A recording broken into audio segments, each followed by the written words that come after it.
Hello everyone, welcome to desirable education. I am Ganga Navani. स्वागत करती हूँ आपका आपके अपने यूट्यूब चैनल डिजारबिल एजुकेशन में। आज भी हम 10 इंपॉर्टेंट क्वेश्चंस को डिस्कस करेंगे और इसका पीडीएफ आपको टेलीग्राम चैनल पर मिलेगा। टेलीग्राम चैनल का जो लिंक है वो नीचे डिस्क्रिप्शन बॉक्स में दिया है, आप चाहें तो ज्वाइन कर सकते हैं। चलिए तो फिर वीडियो को स्टार्ट करते हैं। 21st क्वेश्चन इज, एक महिला ने भोजन प्राप्त करने के लिए अपने बच्चे को बेच दिया। इस खबर को किसके आधार पर अच्छी तरह समझा जा सकता है? यहाँ क्वेश्चन दिया है, महिला ने अपनी भोजन की जरूरत को पूरा करने के लिए अपने बच्चे को बेचा। तो ये जो खबर है वो किस सिद्धांत से संबंधित है? ओके, चलिए देखते हैं ये किस सिद्धांत से संबंधित है। फर्स्ट ऑप्शन दिया है मनोसामाजिक सिद्धांत या psycho social theory. And second option दिया है पुनर्बलित आकस्मिकताओं का सिद्धांत या theory of reinforced contingency. And third option दिया है मनोविश्लेषणात्मक सिद्धांत या साइको एनालिटिकल थ्योरी।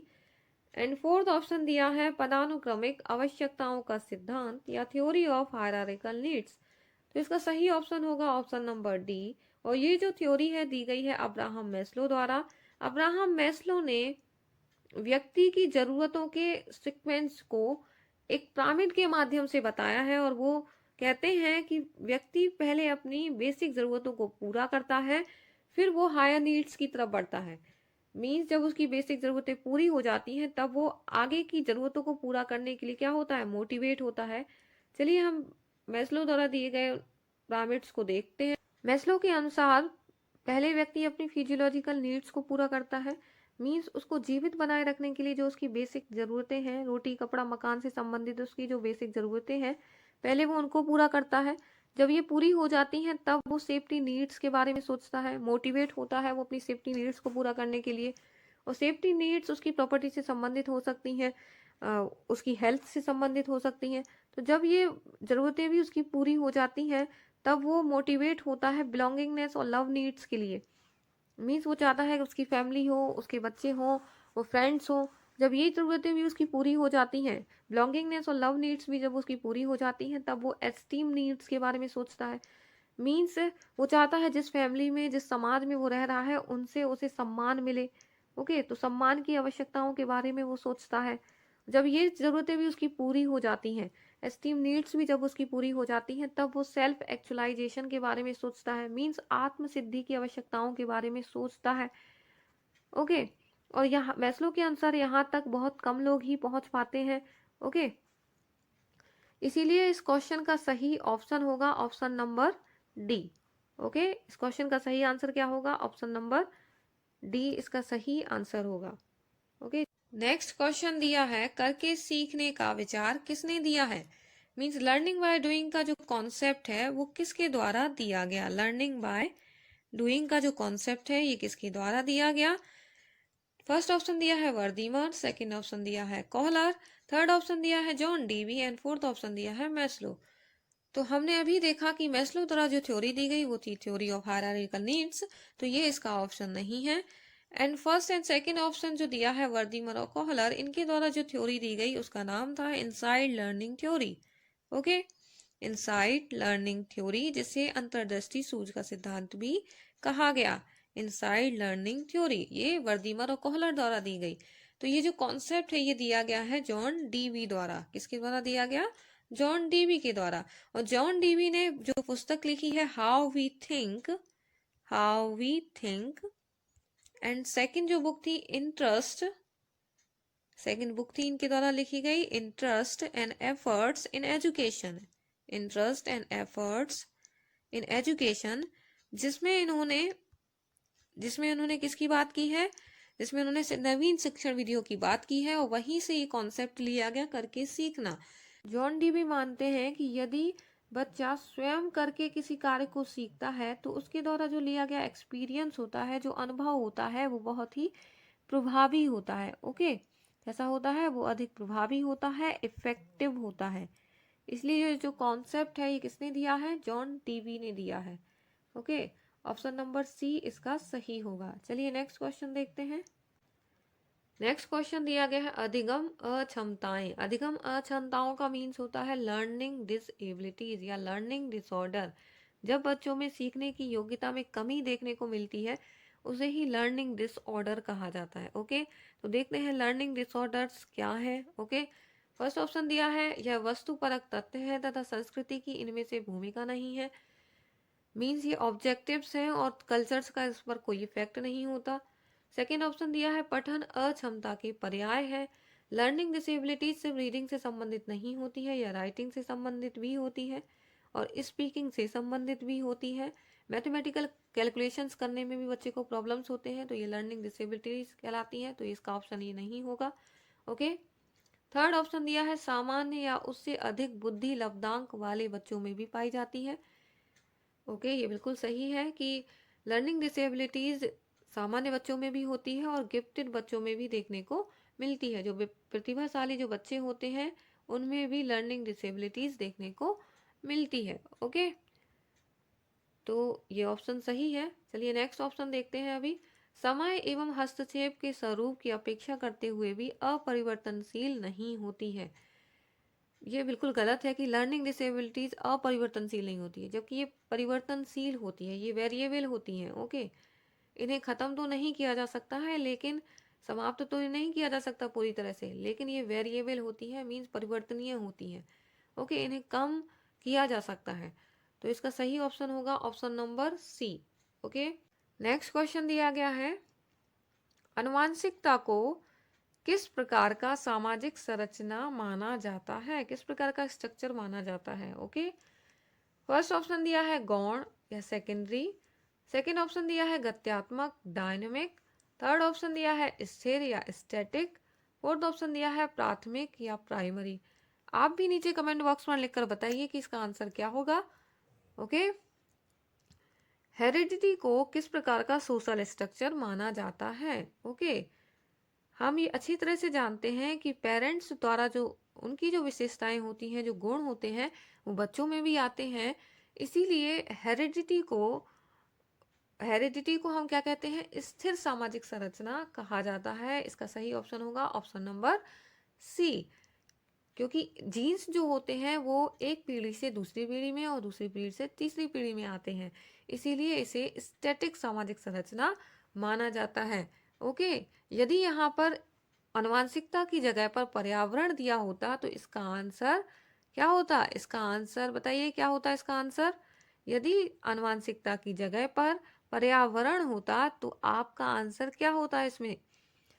यदि यहाँ पर पर्यावरण होता तो इसका आंसर होता डायनेमिक या गत्यात्मक सामाजिक संरचना, क्योंकि पर्यावरण जो है वो परिवर्तनीय है, जो परिवेश है वो बदलता रहता है। इसीलिए यदि यहाँ पर पर्यावरण होता कि पर्यावरण को किस प्रकार का सामाजिक संरचना माना जाता है, तो इसका आंसर होता डायनेमिक। ओके, और यदि दोनों ही एक साथ दिए गए हों, आनुवांशिकता एवं पर्यावरण को किस प्रकार का सामाजिक संरचना माना जाता है, तब यहाँ आंसर होता प्राथमिक या प्राइमरी।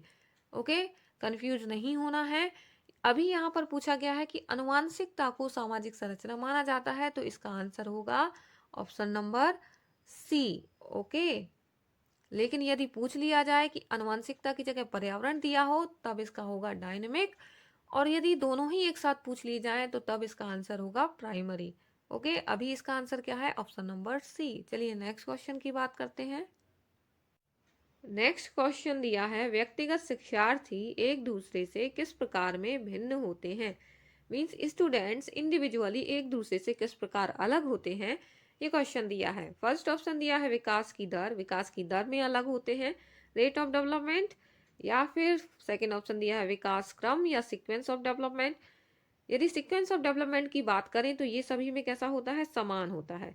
पहले बच्चा, यदि बच्चे की बात करें तो पहले बच्चा रेंगता है। ओके, फिर वो चलना स्टार्ट करता है। ओके, और चलने के बाद दौड़ना, तो ये क्या होता है, सभी में कैसा होता है, समान होता है। ओके, इसी तरह से यदि लैंग्वेज डेवलपमेंट की बात करें तो लैंग्वेज डेवलपमेंट में भी पहले बच्चा क्या करता है, पहले बच्चा सुनता है। ओके, लिसनिंग कैपेसिटी बच्चे में आती है, पहले बच्चा क्या करता है, सुनता है। ओके, फिर वो बोलता है, बोलना स्टार्ट करता है, उसके बाद पढ़ना। ओके, पढ़ने के बाद लिखना, मतलब बच्चा पहले लिसनिंग स्किल्स को सीखता है, फिर बोलना सीख जाता है, स्पीकिंग, फिर रीडिंग, फिर राइटिंग, तो ये सभी जो स्किल्स हैं वो बच्चे में डेवलप्ड होती हैं, तो ये क्या होता है, सभी में समान होता है। ओके, तो ये सीक्वेंस जो है वो समान होता है, इसलिए ये इसका आंसर नहीं हो सकता है। ओके, थर्ड ऑप्शन दिया है विकास की सामान्य क्षमता या जनरल कैपेसिटी ऑफ डेवलपमेंट। सभी में कार्य करने की जनरल जो कैपेसिटी होती है वो सभी में कैसी होती है, समान होती है, इक्वल होती है। लेकिन जो स्पेशल कैपेसिटीज होती हैं वो सभी में क्या होती हैं, अलग अलग होती हैं। ओके, डिफरेंट होती हैं। मीन्स किसी में गाने की कैपेसिटी होती है, सभी तो नहीं गा सकते हैं, लेकिन गाने की कैपेसिटी किसी में होती है। ओके, किसी में ड्राइंग करने की कैपेसिटी होती है, तो सभी में समान नहीं होती है ये। ओके, तो इसीलिए कुछ स्पेशल जो कैपेसिटीज होती हैं वो सभी में अलग अलग होती है, लेकिन जो जनरल कैपेसिटीज होती हैं वो सभी में समान होती हैं, तो ये इसका आंसर नहीं है। ओके, फोर्थ ऑप्शन दिया है वृद्धि एवं विकास के सिद्धांतों, principle of growth and development. ये भी क्या होता है, सभी में समान होता है। ओके, विकास के जो सिद्धांत या वृद्धि की बात करें, ग्रोथ की बात करें, तो ये जो प्रिंसिपल्स हैं वो सभी पर लागू होते हैं। इसका सही आंसर होगा विकास की दर या रेट ऑफ डेवलपमेंट।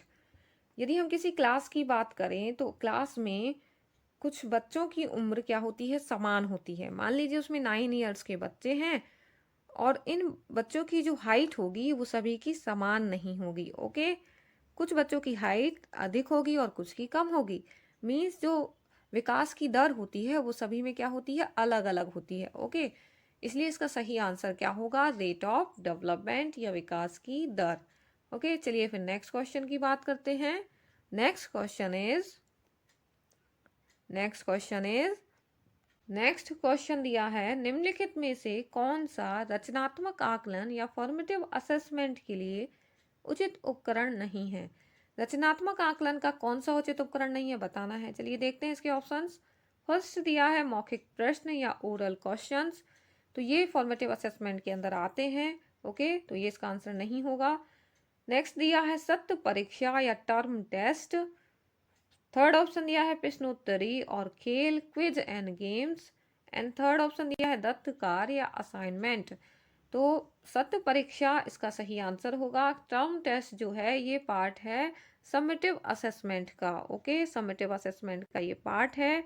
ओके, तो इसका सही ऑप्शन क्या होगा, ऑप्शन नंबर बी। ओके, मौखिक प्रश्न, प्रश्नोत्तरी, खेल या दत्त कार्य, assignment, quiz and games and oral questions, ये फॉर्मेटिव असेसमेंट के अंदर आते हैं। और सत्य परीक्षा किसमें आती है, समेटिव असेसमेंट। तो इसका सही ऑप्शन होगा ऑप्शन नंबर बी। ओके, चलिए नेक्स्ट क्वेश्चन देखते हैं। नेक्स्ट क्वेश्चन दिया है एक शिक्षिका अपनी कक्षा के प्रतिभाशाली बच्चों की योग्यताओं, पोटेंशियल की उपलब्धि चाहती है। अपने उद्देश्य की प्राप्ति के लिए उसे निम्नलिखित में से क्या नहीं करना चाहिए। ओके, क्या नहीं करना चाहिए। एक टीचर है जो कि गिफ्टेड स्टूडेंट्स की एबिलिटीज का अचीवमेंट चाहती है। ओके, मीन्स वो चाहती है कि जो गिफ्टेड बच्चे हैं क्लास में वो अपना बेस्ट दें, तो उसे इस ऑब्जेक्ट को प्राप्त करने के लिए क्या करना चाहिए। ओके, तो फर्स्ट ऑप्शन दिया है तनाव को नियंत्रित करना सिखाना। बिल्कुल सही है, सभी बच्चों को ही स्ट्रेस को कंट्रोल करना सिखाना चाहिए, तो गिफ्टेड बच्चों को भी सिखाना चाहिए। सेकंड ऑप्शन दिया है विशेष ध्यान के लिए उन्हें उनके समकक्षियों से अलग करना। अब बच्चों को स्पेशल अटेंशन के लिए अपने पीयर्स से अलग करना, ये बिल्कुल भी सही बात नहीं है। ओके, तो हमें नहीं देखना था, तो इसका आंसर तो यही होगा ऑप्शन नंबर बी। चलिए नेक्स्ट भी देख लेते हैं। उनकी सृजनात्मकता को समृद्ध करने के लिए उन्हें चुनौती देना। बिल्कुल सही है कि उनकी क्रिएटिविटी को इनहेंस करने के लिए उन्हें चैलेंजेस देना, ये बिल्कुल ज़रूरी है। ओके, तभी तो उनकी क्रिएटिविटी इनहेंस होगी, तो ये करना चाहिए गिफ्टेड स्टूडेंट्स के साथ। फोर्थ ऑप्शन दिया है गैर शैक्षणिक गतिविधियों में आनंद लेना सिखाना, उन्हें नॉन एकेडमिक एक्टिविटीज में इंजॉय करना लेना सिखाना, ये भी बिल्कुल सही है। तो हमें ढूंढना था क्या नहीं करना चाहिए गिफ्टेड स्टूडेंट्स के साथ, तो इसका ऑप्शन नंबर बी सही होगा। ओके, विशेष ध्यान के लिए उन्हें उनके समकक्षियों से अलग करना, ये बिल्कुल गलत है। ग्रुप एक्टिविटीज और पीयर्स लर्निंग के साथ ही बच्चों की लर्निंग क्या होती है, अच्छी होती है। तो इसका सही ऑप्शन क्या है, ऑप्शन नंबर बी। ओके, चलिए नेक्स्ट क्वेश्चन की बात करते हैं। नेक्स्ट क्वेश्चन इज बुद्धि की स्पीयरमैन परिभाषा में कारक जी है। हम जानते ही हैं कि स्पीयरमैन द्वारा टू फैक्टर थ्योरी दी गई। ओके, बुद्धि का द्विकारक सिद्धांत स्पीयरमैन के द्वारा दिया गया और इसमें एक फैक्टर था जी फैक्टर और सेकंड था एस फैक्टर। ओके, तो जी फैक्टर को कहा गया सामान्य बुद्धि और एस फैक्टर को कहा गया विशिष्ट बुद्धि या स्पेसिफिक इंटेलेक्चुअल एबिलिटीज। ओके, और जी फैक्टर को कहा गया जनरल इंटेलिजेंस। ओके, तो इसका सही आंसर क्या होगा? सामान्य बुद्धि, option number C. Okay, next question दिया गया है सीखने के लिए आकलन मींस असेसमेंट फॉर लर्निंग की यहाँ बात की गई है। चलिए इसके ऑप्शंस को देखते हैं। Assessment for learning, okay, assessment for learning में हम फॉर्मेटिव असेसमेंट को शामिल करते हैं मींस रचनात्मक आकलन को इसमें शामिल किया जाता है। चलिए इसके ऑप्शंस को देखते हैं। फर्स्ट ऑप्शन दिया है अभिप्रेरणा को बढ़ावा देता है। ये बिल्कुल सही है कि ये मोटिवेशन को इनहेंस करता है, तो ये इसका आंसर हो सकता है। चलिए नेक्स्ट ऑप्शन देखते हैं अलग करने और रैंक देने के प्रयोजन के लिए किया जाता है। ये बिल्कुल गलत है। अलग करने और रैंक देने के लिए इसे नहीं किया जाता है, बल्कि यहाँ ग्रुप लर्निंग की बात की जाती है, ग्रुप एक्टिविटीज की बात की जाती है, तो ये इसका आंसर नहीं हो सकता। ओके, नेक्स्ट ऑप्शन दिया है ग्रेड्स को पूरी तरह से महत्व देने पर बल देता है। ऐसा बिल्कुल भी नहीं है, ये टोटली रॉन्ग है। ओके, फोर्थ ऑप्शन दिया है विशिष्ट होता है और अपने आप में की गई आकलन गतिविधि है। ऐसा बिल्कुल नहीं है, यह अपने आप में की गई आकलन गतिविधि नहीं होती है। इसमें टीचर भी इन्वॉल्व होता है और स्टूडेंट्स दोनों ही इक्वली यहाँ पे रिस्पॉन्सिबल होते हैं लर्निंग के लिए। ओके, टीचिंग लर्निंग के लिए। और यदि यहाँ बात की जाती अपने आप में की गई आकलन, ये होता assessment as learning. Okay, but यहाँ पे ऑप्शन पूछा गया है असेसमेंट फॉर लर्निंग, तो ये भी इसका ऑप्शन नहीं होगा, आंसर नहीं होगा। इसका सही आंसर होगा अभिप्रेरणा को बढ़ावा देता है। ओके, मोटिवेशन को क्या करता है? इनहेंस करता है। ओके, तो ऑप्शन नंबर ए यहाँ सही होगा। Okay, option number A. Okay, चलिए नेक्स्ट क्वेश्चन की बात करते हैं। आज का ये लास्ट क्वेश्चन है। नीचे कमेंट बॉक्स में लिखकर जरूर बताएं कि आपके आउट ऑफ 10 कितने क्वेश्चन सही हुए। क्वेश्चन दिया हुआ है बहुबुद्धि के सिद्धांत के संदर्भ में एयरफोर्स पायलट बनने के लिए निम्नलिखित में से कौन सी बुद्धि की आवश्यकता है? बहुबुद्धि सिद्धांत को हम मल्टीपल इंटेलिजेंस थ्योरी भी कहते हैं और इसे दिया है हार्वर्ड गार्डनर द्वारा। हार्वर्ड गार्डनर ने इंटेलिजेंस मींस बुद्धि के 8 प्रकार इन्होंने बताए, उन्हीं में से 4 प्रकारों की यहाँ बात की गई है। क्वेश्चन में दिया है एयरफोर्स पायलट बनने के लिए हमें किस प्रकार की बुद्धि की आवश्यकता होगी? फर्स्ट ऑप्शन दिया गया है अंतःवैयक्तिक या इंटरपर्सनल इंटेलिजेंस। अंतःवैयक्तिक या इंटरपर्सनल इंटेलिजेंस ऐसे लोगों में होती है जो दूसरों की चेहरों को इजीली पढ़ लेते हैं और ऐसे लोग बहुत अच्छे लीडर बनते हैं या तो अच्छे सेल्समैन बनते हैं। ओके, सेकेंड ऑप्शन दिया है भाषिक या लिंग्विस्टिक या वर्बल। इसके शब्द से ही आप समझ सकते हैं कि जो लैंग्वेज में बहुत अच्छे होते हैं, मींस जो लैंग्वेज में अच्छे होते हैं ऐसे लोग अच्छे कवि बनते हैं, अच्छे राइटर बनते हैं। ओके, और अच्छे वकील भी बनते हैं, अच्छे पत्रकार बनते हैं, तो इसका ऑप्शन ये भी नहीं होगा। ओके, ये दोनों ही ऑप्शन इसके आंसर्स नहीं होंगे। थर्ड ऑप्शन दिया है गतिक या काइनेटिक। काइनेटिक बुद्धि या काइनेटिक इंटेलिजेंस उन लोगों में होती है जो अपनी बॉडी के मूवमेंट को इजीली कंट्रोल कर सकते हैं। ओके, जो अपनी बॉडी के मूवमेंट को कंट्रोल कर सकते हैं, ऐसे लोगों में काइनेटिक इंटेलिजेंस देखने को मिलती है। ओके, तो इसका सही ऑप्शन क्या होगा? ऑप्शन नंबर सी होगा। ऐसे लोग ही क्या बनते हैं? एयरफोर्स पायलट बनते हैं। ऐसे लोग अच्छे डांसर बनते हैं, अच्छे कोरियोग्राफर बनते हैं और साथ ही अच्छे प्लेयर भी बनते हैं, क्योंकि ये अपने बॉडी के मूवमेंट को कंट्रोल कर सकते हैं। ओके, और फोर्थ ऑप्शन दिया था अंतर्वैयक्तिक या इंट्रापर्सनल। इंट्रापर्सनल इंटेलिजेंस उन लोगों में होती है जो अपनी फीलिंग्स को बहुत अच्छे से समझते हैं या अपनी कैपेसिटीज को, अपनी कमियों को बहुत अच्छे से समझते हैं, तो इसका सही ऑप्शन होगा इस क्वेश्चन का ऑप्शन नंबर सी। ओके, इस क्वेश्चन का सही आंसर क्या होगा? Option number C means kinetic. Okay, अगर आपको ये वीडियो अच्छा लगा हो तो वीडियो को लाइक ज़रूर करें, इस चैनल को सब्सक्राइब करें और अपने फ्रेंड्स के साथ इसे शेयर ज़रूर करें। Thank you for watching this video. जय हिंद।